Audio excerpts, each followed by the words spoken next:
Yo soy José Ricardo Aguilar de la Cruz y hablaremos sobre el cuadro conceptual o mapa conceptual de opinión pública. Mi mapa empieza partiéndose en dos vertientes, que es los medios de comunicación y la democracia participativa. Vamos a enfocarnos un momento en lo que son los medios de comunicación. Aquí tenemos la teoría de la podérmica. Quise sacar de los medios de comunicación la vertiente de la web podérmica porque creo que es una parte fundamental y base de todos los principios de la opinión pública. Es el control de masas, el cómo el emisor y el receptor actúan, el cómo se puede dirigir para que esto vaya avanzando hacia un lado o hacia otro, por medio de lo que un emisor da a entender o quiere expresarle al receptor. Luego de esto tenemos también lo que es la democracia participativa, que se me hizo muy bien para mí marcarlo en este punto, que es la manera en la que el pueblo tiene más poder por encima de los demás.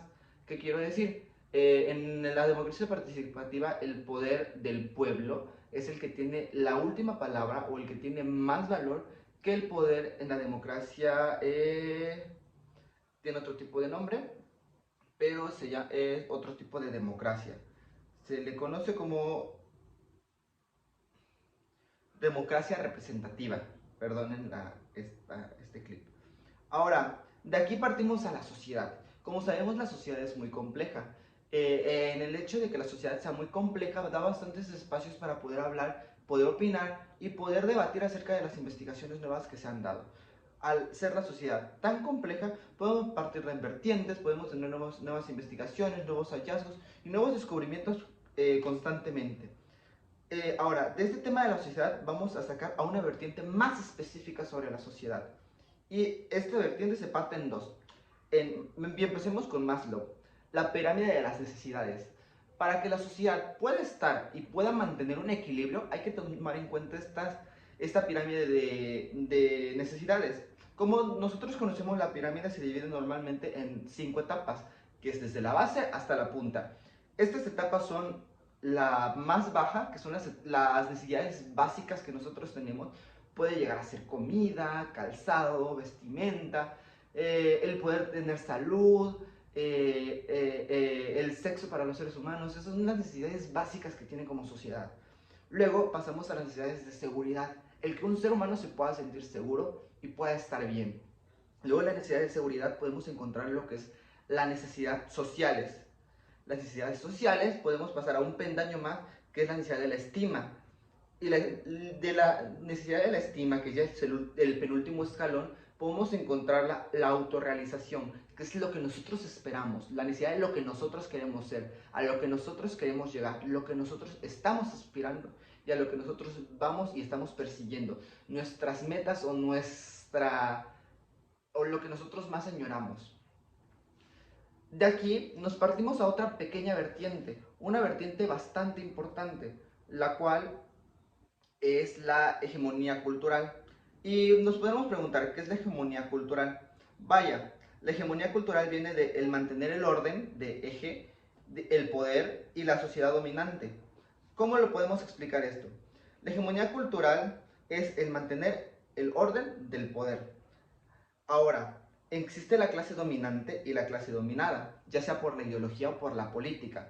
Se me hizo muy bien mantener aquí la hegemonía cultural porque podemos dividir la clase entre clase social y poder político. Aquí había una teoría o algo que me gustó bastante, que es el 80-20. El 80-20 es un estudio bastante complejo que la verdad para mí tiene bastante significado o poder. Trata de que el 80% de las personas tienen más y el 20% tiene menos. Lo podemos interpretar de muchas maneras. El 80-20 es algo bastante importante que se usa hasta la actualidad, como de bastantes formas, de formas políticas, de formas culturales, de formas económicas, de formas publicitarias. De estas formas se puede encontrar. ¿Y qué describe? Describe un fenómeno en el que aproximadamente el 80% de los resultados provienen del 20% de las acciones. Una explicación o un ejemplo muy chistoso puede ser el del Whiskas.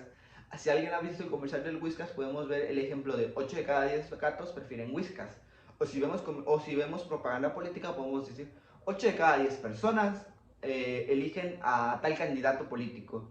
Eso quiere decir, el 80% de esas personas eligen este candidato político, pero de 8 de 10, entonces el otro restante, que es el 2 personas más, representan el 20%. Si nos vamos al nivel de ingresos o al nivel económico, el 80% de personas pobres, el 80% de las personas son pobres y el 20% es rica.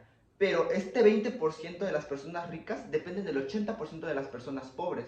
Y el 80% del dinero lo poseen las personas ricas y el 20% de dinero lo poseen las personas pobres. Si podemos darnos cuenta que hay un desequilibrio bastante grande. Seguido del 80-20 y de esta teoría, podemos encontrar lo que son las dimensiones. Existen 4 dimensiones. Existe la dimensión política, social, económica y cultural. Estas divisiones o dimensiones son muy importantes que las tengamos en cuenta, puesto a que a partir de ellas nosotros nos vamos identificando. ¿Cómo podemos checar esto? Estas dimensiones donde se puede definir la ciudadanía en sus derechos y obligaciones. En la dimensión política, ¿a qué nos podemos ir refiriendo? Son los derechos y responsabilidades políticas que se tiene con el Estado.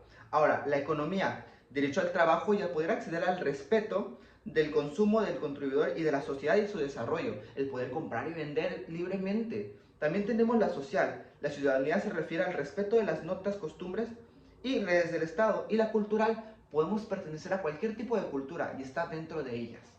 Y a la vez podemos no querer estarlo.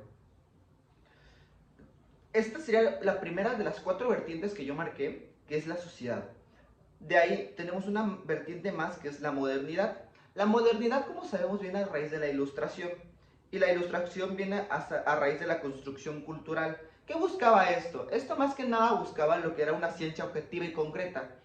Nosotros pasamos a la modernidad en el momento en el que quisimos explorar más allá y tener una ciencia concreta, no quedarnos en que 1 más 1 posiblemente sea un 2, sino que 1 más 1, la ciencia lo demuestra que es un 2. En este momento de la ciencia objetiva tenemos que encontrar la verdad de lo que estamos buscando.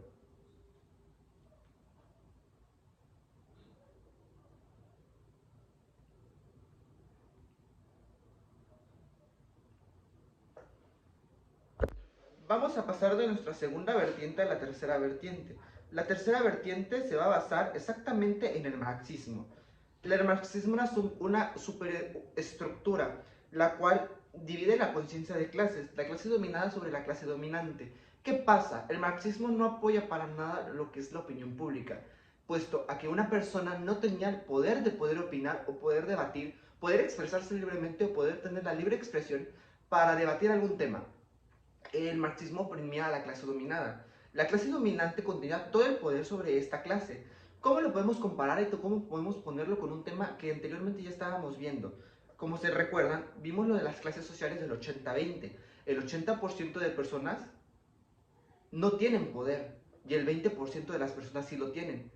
Pero este 20% de personas tienen el 80% del poder y el 80% de la población solo tiene 20% de poder. Esto lo pude comparar con lo que es la economía de una mejor manera. Creo que con eso me puedo dar a entender muchísimo mejor. Esto pasaba con el marxismo. El 20% del poder se dividía entre el 80% de la población, lo que es la clase dominada. No podían tener un libre albedrío. Lo que sabemos como es el libre albedrío es el poder decidir nuestras propias decisiones y nuestros propios pensamientos, sino que se les inculcaba por medio de la clase dominante. Ahora, esta clase dominante no permitía que la opinión pública existiera.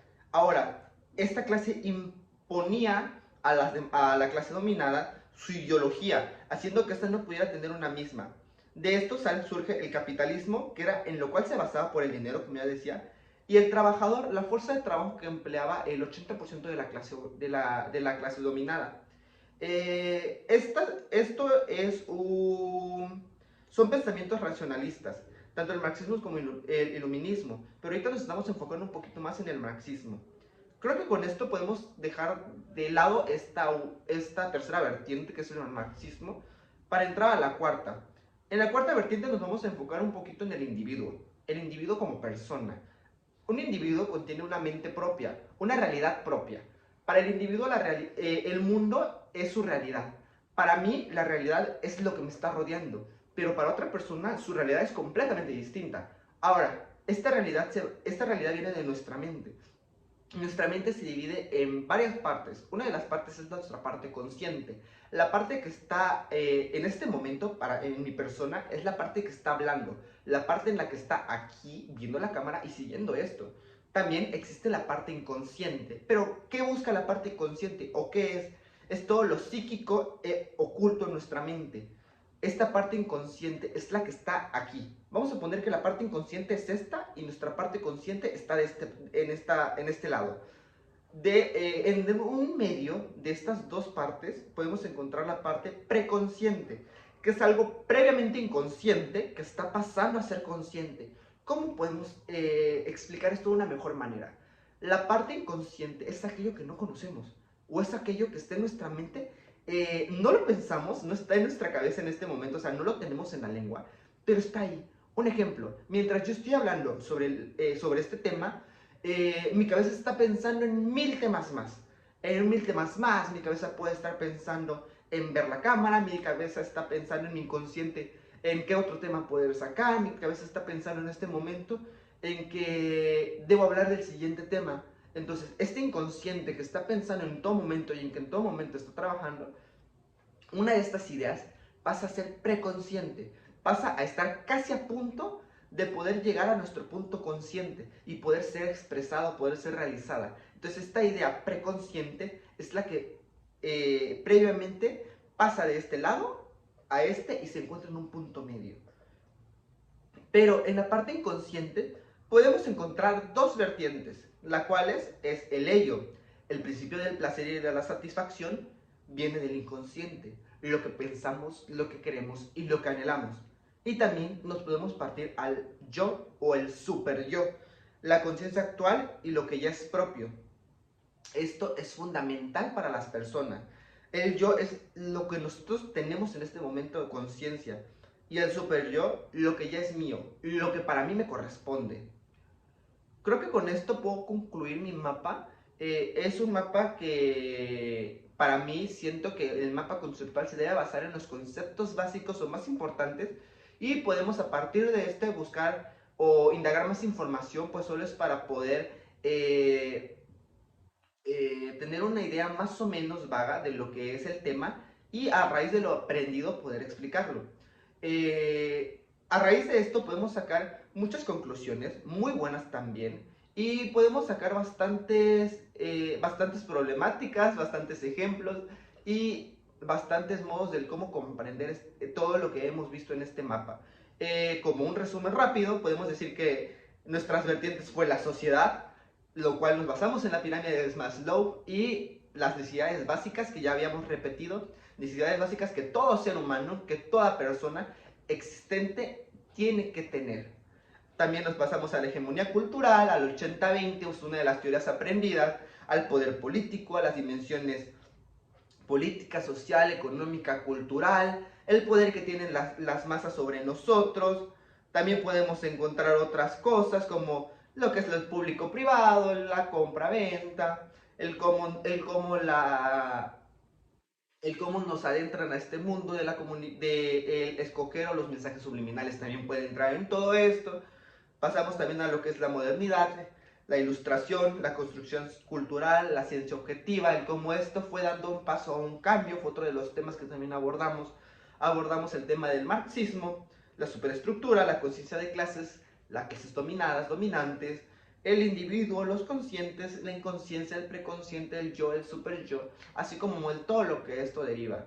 Creo que son aprendizajes bastante buenos que hemos tenido a lo largo de este mapa conceptual. Y creo que hay un último aprendizaje que quisiera que se marcara en esto. Creo que un tema muy importante es el poder hablar acerca de la Declaración Universal y nuestros derechos como personas que tenemos. Entre esta Declaración Universal marca que todos los seres humanos nacemos libres e iguales en dignidad y en derecho y deben comportarse igual los unos con los otros. Entre estas leyes de la Declaración Universal o estos derechos humanos que tenemos, fue algo que ya había mencionado anteriormente, son derechos que debemos tener como la libre opinión, la libre expresión, el libre el poder pertenecer a otras etnias, a otras religiones. Toda persona también tiene el derecho y la libertad de poder declarar sin distinción alguna nuestra raza, nuestra distinción, nuestro color, nuestro sexo, nuestra sexualidad, nuestro idioma, nuestra religión, nuestra opinión política o de cualquier otra índole. También nadie está sometido a una esclavitud ni a ser servidumbre de alguien, o la esclavitud y la trata de esclavos están prohibidos en todas sus formas. Todos los individuos tenemos el derecho a la libertad como personas, a ser libres y no ser esclavizados, a la opinión y a la expresión completamente libres y personales. Y creo que esto es algo que debemos de mantener. Esto que nosotros tenemos es algo que como grupo o como masa, y como individuo, que es lo que abordamos ya todo esto desde el grupo de masas, desde como nosotros como individuos y desde las clases dominadas y dominantes, desde el poder que existe, debemos de mantener en claro y debemos de tener muy en cuenta. Eh, Creo que es algo que muchos como personas debemos mantener y estar conscientes de ello, de que nosotros siempre vamos a tener a alguien por encima y a alguien por abajo. Nunca seremos más grandes ni nunca seremos más pequeños. Siempre habrán distinciones en todos los ámbitos, desde los religiosos, culturales, económicos, sociales, políticos, raciales, de color, de sexo, de todo específico, de todo sin excepción alguna. Siempre habrá esta gran diversidad y esto es lo que hace que la opinión pública funcione. La gran diversidad de mentes, de pensamientos, de religiones, de opiniones, de razas, de culturas. Todo esto es lo que forma el cómo podemos nosotros opinar y cómo cada opinión es diferente e importante, así como cada opinión es completamente válida. Creo que con esto me quedará como un aprendizaje final del mapa y bueno, esto ha sido todo y muchas gracias.